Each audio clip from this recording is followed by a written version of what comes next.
ஃபேஸ்புக்கில் பார்த்தீங்கன்னா ஓகேவா, ஃபேஸ்புக்கில் வந்து உங்களுடைய பே அவுட் அக்கௌண்ட் செட்டப் வந்து நம்ம எப்படி ஃபில் பண்ணுறது ஓகேவா.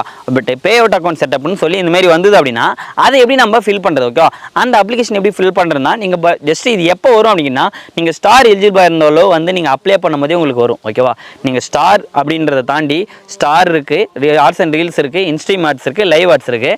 பட் இது எல்லாமே ஒன்று வரும்போது வரும். பட் நீங்கள் ஸ்டார் எலிஜிபிள் ஆயிடுச்சு அப்படின்னா அப்போ உங்களுக்கு அப்போவே நீங்கள் அந்த ஸ்டார் அப்ளை பண்ணும் போது பார்த்தீங்கன்னா உங்களுக்கு இந்த மாதிரி வரும். இந்த பே அவுட் செட்டப் வந்து நம்ம எப்படி கம்ப்ளீட் பண்ணுறது ஓகேவா, அதை பற்றி தான் பார்க்க போகிறோம். வாங்க வீடியோக்குள்ள. ஓகே ஃப்ரெண்ட்ஸ், இப்போ வந்து நான் மொபைல் ஓப்பன் பண்ணிட்டு என்னோட ஃபேஸ்புக் வந்து ஓப்பன் பண்ணுங்க சரிங்களா. உங்களோட ஃபேஸ்புக்கே அப்டேட் பண்ணுங்க. ஃபர்ஸ்ட் ப்ளே ஸ்டோரில் போயிட்டு உங்களோட ஃபேஸ்புக் அப்டேட் பண்ணிட்டு அதுக்கப்புறம் ஓப்பன் பண்ணிங்கன்னா இதெல்லாம் ஒர்க் ஆகும். பட் அதுக்குள்ளே நீங்கள் லோகோ கிளிக் பண்ணினா நேர் மெனி பேஜ் வரும். அதில் இருக்க உங்கள் ப்ரொஃபைலை கிளிக் பண்ணிட்டு இங்கே கீழே வந்தீங்கன்னா டாஸ்க் போர்டு ஒன்று இருக்குல்ல, அந்த டாஸ்க் போர்டு அப்படின்றது வந்து கிளிக் பண்ணுங்க சரிங்களா. அதை கிளிக் பண்ணினா உங்களுக்கு இந்த மாதிரி ஒரு பேஜ் ஓப்பன் ஆகும். இதில் கீழே ஸ்கொயர் பண்ணிட்டே வந்தீங்க அப்படின்னா உங்களுக்கு மானிட்டேஷன் ஒன்று காமிக்கும் ஓகே. அந்த மானிட்டேஷன் அப்படின்றத கிளிக் பண்ணினா இதில் தான் உங்களுக்கு வந்து ஷோ ஆகும். இப்போ பாருங்க காட்டுதுங்களா, step up the setup of your the pay out account get பேடுன்னு வந்திருக்கு. இதில் வந்து 6 ஸ்டெப்ஸ் இருக்குது. அந்த 6 ஸ்டெப்ஸ் நம்ம எப்படி கம்ப்ளீட் பண்ணால் போகிறோம். செட்டப் பே அவுட் அக்கௌண்ட்றதை கிளிக் பண்ணிங்க அப்படின்னா உங்களுக்கு ஜஸ்ட் இந்த மாதிரி வந்து ஃபார்ம் வந்து ஓப்பன் ஆகும். இதெல்லாம் 6 ஸ்டெப்ஸ் இருக்குது. ஃபஸ்ட் ஸ்டெப் என்னன்னு பார்த்தீங்கன்னா உங்களோட நேம். இதில் வந்து நம்ம எப்படி இது பண்ணால் உங்களுடைய ஆதார் கார்டு இருக்குமே நேம் வந்து நீங்கள் என்டர் பண்ணுங்க ஓகே. உங்களோட ஆதார் கார்டும் பேன் கார்டு கையில் எடுத்து வச்சுங்க.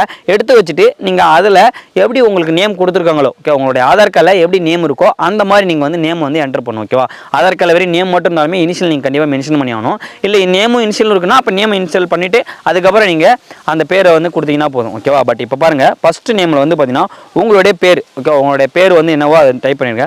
அடுத்து உங்கள் லீகல் நேம் சூர் நேம் இருக்குல்ல அதில் வந்து உங்களுடைய இனிஷியல் போட்டு அடுத்து உங்களோட டேட் ஆஃப் பர்த் நீங்கள் வந்து அதில் என்ட்ரு பண்ணுங்கள். ஜஸ்ட் அதில் கிளிக் பண்ணுங்கள். அதில் உங்களுக்கு டேட் ஆஃப் பர்த் தப்பாக இருந்தால் அதில் கிளிக் பண்ணி இந்த மாதிரி வந்து மேலே இருக்கிற இயரை கொடுத்து அதில் எந்த இயரோ நீங்கள் இயரை செலக்ட் பண்ணிவிட்டு அதுக்கப்புறம் மந்த்துக்கு இந்த சைடில் கிளிக் பண்ணிங்க அப்படின்னா உங்களுக்கு வந்து ஷோ ஆகும். அந்த சைடில் எல்லாத்தையும் கிளிக் பண்ணிவிட்டு அதுக்கப்புறம் எந்த டேட்டோ அப்படின்ற செலக்ட் பண்ணிங்கன்னா அது டேட்டா பார்த்து உட்காந்துரும். அதுக்கே பார்த்தீங்கன்னா கண்ட்ரி, உங்களுடைய கண்ட்ரி என்னன்றதை நீங்கள் செலக்ட் பண்ணணும் ஓகேவா. நான் ஜஸ்ட் இந்தியா, அதனால் இந்தியான்னு கொடுத்துட்டு நெக்ஸ்ட் அப்படின்றத கொடுக்குறேன் ஓகேவா. இப்போ நான் கண்ட்ரி கிளிக் பண்ணிவிட்டு நெக்ஸ்ட் அப்படின்றத கொடுத்தேன் அப்படின்னா அடுத்த ஸ்டெப்புக்கு வந்து போகும் ஓகேவா. வெயிட் பண்ணுங்கள். இப்போ 2வது ஸ்டெப் என்னன்னு பார்த்தீங்கன்னா உங்களுடைய கண்ட்ரி என்னன்னு கேட்குது. அந்த கண்ட்ரியில் செலக்ட் பண்ணி நீங்கள் என்ன கண்ட்ரின்றதை ஃபஸ்ட்டு செலக்ட் பண்ணுங்கள். முன்னாடி பண்ணோம் பட் இதுலேயும் வந்து கண்ட்ரி கேட்குது. அந்த கண்ட்ரி வந்து என்ன கண்ட்ரியோ உங்களுடைய எல்லா கண்ட்ரியுமே இருக்கும். பட் நீங்கள் அது வந்து ஃபேஸ்புக்கும் எலிஜிபிலிட்டியும் இருக்குது. அந்த எலிஜிபிள் நம்ம மோஸ்ட்டாக இந்தியனா அப்போ இந்தியன் கொடுத்துருங்க. அடுத்து பிஸ்னஸ் டைப்பில் கிளிக் பண்ணி இதில் வந்து நிறைய இருக்குது. பார்ட்னர்ஷிப், எல்எல்சி அந்த மாதிரி எல்லா இதுவுமே இருக்குது. நீங்கள் இந்த இண்டிவிஜுவல்னு இருக்குல்ல அந்த இண்டிவிஜுவல் வந்து செலக்ட் பண்ணிவிட்டு நெக்ஸ்ட் கொடுங்க ஓகேவா. பட் இதில் வந்து பார்த்தீங்கன்னா 1 கண்ட்ரி 2வது இண்டிவிஜுவல், இது 2த்தையுமே செலக்ட் பண்ணிட்டு நெக்ஸ்ட் அப்படின்றத கொடுத்தீங்க அப்படின்னா அடுத்த ஸ்டெப் போகும். இப்போ 2வது ஸ்டெப் நம்ம முடிச்சிட்டோம். இப்போ 3rd ஸ்டெப் என்னன்றதை காமிக்கிற பாருங்க. இப்போ 3rd ஸ்டெப்பில் பார்த்தீங்கன்னா ஃபஸ்ட்டு உங்களோட நேமு, அடுத்து உங்கள் லீகல் நேமு, அடுத்து மிடில் நேம் தேவையில்ல, லாஸ்ட் நேம் கொடுத்துருவோம், டேட் ஆஃப் பர்த் கொடுத்துருவோம். அதுக்கே பார்த்தீங்கன்னா பிரைமரி அட்ரஸ் ஓகேவா. உங்களோட பிரைமரி அட்ரஸ் அப்படின்னா உங்கள் ஆதார் கார்டில் என்ன அட்ரஸ் இருக்கோ அந்த அட்ரஸ் வந்து நீங்கள் டைப் பண்ணுங்கள் சரிங்களா. அந்த அட்ரஸில் டைப் பண்ணும்போது பார்த்தீங்கன்னா உங்களுடைய அப்பா நேமோட டைப் பண்ணுங்கள் ஓகே. அந்த சன் ஆப்னு போட்டு S1/O போட்டு உங்களுடைய சன் ஆப் அப்பா நேமு, அடுத்து உங்களுடைய தெரு டோர் நம்பரு, அடுத்து உங்களுடைய ஸ்ட்ரீட்டு, அடுத்து உங்களுடைய வில்லேஜ், அடுத்து போஸ்ட்டு, அடுத்து தாலுகா ஆஃபீஸ் ஓகேவா. தாலுகா ஆஃபீஸ் அந்த டிஸ்ட்ரிக்ட் அது எல்லாத்தையுமே நீங்கள் கரெக்டாக மென்ஷன் பண்ணுங்கள் ஓகேவா. பட் எதுக்காக சொல்கிறேன் அப்படின்னா இந்த விஷயத்தில் நீங்கள் பண்ணும் போது ஏதாவது மிஸ்டேக் பண்ணிட்டீங்க அப்படின்னா உங்களுக்கு பே அவுட் அக்கௌண்ட் வந்து அமௌண்ட் வந்து உங்களுக்கு ட்ரான்ஸ்ஃபர் பண்ணும்போது வந்து ஏதாவது கொலாப்ஸ் ஆகும் ஓகேவா. அதனால் அது ஒரு பிரச்சனையும் ஒன்று இருக்குது. அடுத்து நீங்கள் டேக்ஸ் பே பண்ணும்போது உங்களுக்கு வந்து அந்த மாதிரி எரர் வரும். அதனால் வந்து நீங்கள் கரெக்டாக அட்ரஸை மென்ஷன் பண்ணும்போது உங்களுடைய ஆதார் கார்டில் இருக்க மாதிரி வந்து கரெக்டான அட்ரஸை வந்து மென்ஷன் பண்ணுங்கள். என்ட்ரு பண்ணிட்டு அப்புறம் கீழே வந்தீங்கன்னா டவுன் அண்ட் சிட்டி இருக்கும். அதில் வந்து உங்களுடைய தாலுக்கா வந்து நீங்கள் என்ட்ரு பண்ணுங்க ஓகேவா. என்ன தாலுக்கோ அந்த தாலுக்கா வந்து நீங்கள் கரெக்டாக என்ட்ரு பண்ணுங்கள். தாலுக்கா என்ட்ரு பண்ணதுக்கப்புறம் கீழே வந்தீங்கன்னா கண்ட்ரி, அந்த ரிலிஜியன் சொல்லலாம், அதை வந்து கிளிக் பண்ணி உங்களுடைய ரிலிஜியன் என்னவோ அந்த கண்ட்ரி என்னவோன்ற செலக்ட் பண்ண. நான் வந்து தமிழ்நாடு, அந்த தமிழ்நாடுன்றதை கொடுத்துறேன் ஓகேவா. தமிழ்நாடு கொடுத்துட்டு கீழே போஸ்ட் கோடு உங்களோட உங்களுடைய போஸ்ட் ஆஃபீஸோட பின்கோட் அப்படின்னு சொல்லுவோம் ஓகே. உங்கள் ஆதார் கார்டிலே இருக்கும் அட்ரஸ், என்ன பின்கோடோ அந்த பின்கோடு வந்து நீங்கள் கரெக்டாக கொடுத்துருங்க. கொடுத்துட்டு கண்ட்ரி கோடு, அந்த கண்ட்ரி கோடு எதுக்காக உங்களுடைய சிம்முக்காக கொடுக்குறது என்னன்னு பார்த்தீங்கன்னா உங்கள் சிம் வந்து +91 இருக்கும். இந்தியானா அப்படின்னா 91 இருக்கும். அவங்கவுங்க இதுக்கேற்ற மாதிரி இருக்கும். இப்போ நான் இந்தியா 91 கொடுத்துட்டு கீழே வந்து ஃபோன் நம்பர் கேட்கும், உங்களுடைய மொபைல் நம்பர் ஓகேவா. நீங்கள் எந்த மொபைல் நம்பர் கொடுத்து ஃபேஸ்புக் ஓப்பன் பண்ணீங்களோ அந்த மொபைல் நம்பர் கொடுங்க. அதுதான் நம்மளுக்கு யூஸ்ஃபுல்லாக இருக்கும் ஓகேவா. ஜஸ்ட்டு அந்த ஃபோன் நம்பர் ஃபுல்லாக என்ட்ரு பண்ணிவிடுங்க. என்ட்ரு பண்ணதுக்கப்புறம் கீழே வந்தீங்கன்னா மெயில் ஐடி, அந்த மெயில் ஐடி உங்களோட மெயில் ஐடி என்ன அப்படின்னா நீங்கள் எதில் ஃபேஸ்புக் அக்கௌண்ட் ஓப்பன் பண்ணீங்களோ அந்த மெயில் ஐடி இதில் என்ட்ரு பண்ணுங்க ஓகேவா. கரெக்டாக அந்த மெயில் ஐடி கொடுங்க. இப்போ நீங்கள் ஒரு இது வந்து யூடியூப் வச்சுன்னா அந்த யூடியூப் மெயில் ஐடி தான் நான் வச்சிருக்கேன் எல்லாத்துலேயுமே கொடுத்தேன்னா அப்போ அதே மெயில் ஐடி கொடுங்க. பட் ஆனால் எந்த மெயில் ஐடி நீங்கள் கொடுத்துறீங்களோ இதில் அந்த மெயில் ஐடி வந்து என்ட்ரு பண்ணிடுங்க. மெயில் ஐடி என்ட்ரு பண்ணுறதுக்கு அப்புறம் கீழே வந்தீங்க அப்படின்னா பர்மனெண்ட் அக்கௌண்ட் நம்பர்னு இருக்குது, பேன் ஓகே. அந்த பேன் கார்டுன்னு சொன்னல அந்த பேன் கார்டு இங்கே தான் தேவைப்படும். உங்களுடைய பேன் கார்டு நம்பர் வந்து நீங்கள் இதில் என்ட்ரு பண்ணணும் சரிங்களா. உங்கள் பேன் கார்டில் எப்படி இருக்கோ அந்த நேம் வந்து என்ட்ரு பண்ணுங்கள்.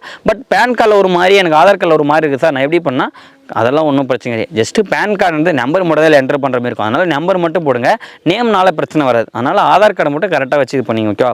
இப்போ நான் வந்து பேன் கார்டு நம்பர் வந்து ஃபுல்லாக என்ட்ரு பண்ணுறேன். என்ட்ரு பண்ண கீழே ஜிஎஸ்டி ரிஜிஸ்டர் நம்பர் இருக்குது. அந்த ஜிஎஸ்டி வந்து ஆப்ஷனல் தான். அதனால் நம்ம அதை வந்து ஃபில்லப் பண்ண வேண்டிய அவசியம் கிடையாது. ஓகேவா? ஃபஸ்ட்டு உங்களுடைய பேன் கார்டு நம்பர் மட்டும் கரெக்டாக போட்டுட்டு கீழே ஸ்கொயர் பண்ண ஒரு டிக் பாக்ஸ் இருக்கும். டிக் பாக்ஸை டிக் பண்ணிவிட்டு நெக்ஸ்ட் அப்படின்றது கொடுத்தீங்க அப்படின்னா உங்கள் அடுத்த ஸ்டெப் போகும். ஓகேவா? இப்போ தேர்ட் ஸ்டெப் கம்ப்ளீட் பண்ணிட்டோமா, அடுத்தது ஃபோர்த் ஸ்டெப். அதில் என்ன இருக்குன்றது நான் காமிக்கிறேன் பாருங்க. இப்போ என்ன பார்த்தீங்கன்னா உங்களுடைய வெரிஃபிகேஷன் கோட் அது நீங்கள் கொடுத்தீங்க, ஆத்தென்டிகேஷன் வெரிஃபிகேஷன் கொடுத்தீங்கன்னா இந்த மாதிரி வரும். அது நெக்ஸ்ட் கொடுத்தீங்கன்னா உங்களுடைய நம்பருக்கு வந்து ஓடிபி சென்ட் ஆகும். அது மோஸ்ட்டாக பேர் கொடுத்துருப்பாங்க, ஒரு சில பேர் கொடுத்துருக்க மாட்டாங்க. அப்படியே அடுத்த ஸ்டெப் போயிடும். நான் இது கொடுத்துருக்கேன், அதனால் அந்த ஆத்தென்டிகேஷன் வந்து கொடுத்துருந்தால எனக்கு வந்து ஓடிபி சென்ட் ஆகிருக்கு. இப்போ ஓடிபி வந்துச்சு. அந்த ஓடிபி வந்து கரெக்டாக பார்த்து என்ட்ரு பண்ணிவிட்டு ஓகே கொடுக்கணும். அப்படி இல்லை அப்படின்னா 30 செகண்டுக்கு அடுத்து திரும்பி நீங்கள் ரீசெண்ட் கொடுத்து பண்ணலாம். ஓகேவா? கொடுத்துட்டு சென்ட் அப்படின்றத கொடுத்தேன் அப்படின்னா எனக்கு இந்த இது வரும். இதுதான் உங்களுக்கு நீங்கள் கொடுத்த உடனே உங்களுக்கு இதுதான் வந்து உங்களுக்கு ஷோ ஆகும். பட் அந்த ஆத்தென்டிகேஷன் கொடுத்துருந்தா தான் அவங்களுக்கு வந்து அது காமிக்கும். ஓகேவா? இப்போ இந்த ஸ்டெப்பில் என்ன அப்படின்னா உங்களுடைய பேங்க் வந்து ஆட் பண்ணுறது, பேங்க் அக்கௌண்ட் வந்து ஆட் பண்ணுறதுல இதில் ஒரு 3 ஸ்டெப்ஸ் இருக்குது. என்னென்னு பார்த்தீங்கன்னா ஃபஸ்ட்டு பேங்க் ட்ரான்ஸ்ஃபர், ரெண்டாவது ரைட் ட்ரான்ஸ்ஃபர், மூணாவது லிங்க் த பேபால் அக்கௌண்ட். இந்த பேபால் அக்கௌண்ட்னா அக்கௌண்ட்டை வச்சு நம்ம பேபால் அக்கௌண்ட் வந்து தனியாக ஓப்பன் பண்ணுறது. பட் அது நம்ம வச்சிடல அப்படின்னா உங்களுடைய பேங்க் ட்ரான்ஸ்ஃபர் இருக்கும், ரைட் ட்ரான்ஸ்ஃபர் 2 இருக்குது. அதில் வந்து நீங்கள் கொடுத்துருவோம் உங்களோட பேங்க் அக்கௌண்ட்டை.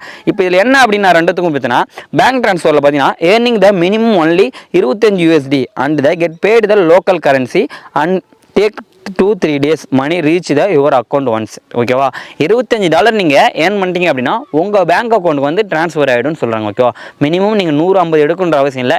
25 நீங்கள் கம்ப்ளீட் பண்ணிட்டாலே உங்களுக்கு அந்த அக்கௌண்ட் அந்த பேலன்ஸ் வந்து உங்களுக்கு இந்தியன் மணியை வந்து உங்கள் அக்கௌண்ட்டுக்கு வந்துன்னு சொல்லி சொல்கிறாங்க. ஓகேவா? அடுத்து ரைட் ட்ரான்ஸ்ஃபர் அப்படின்னா earn the minimum of the 100 USD and get paid. I will take the 7 and 10 days. The money reach your account the 1 cent.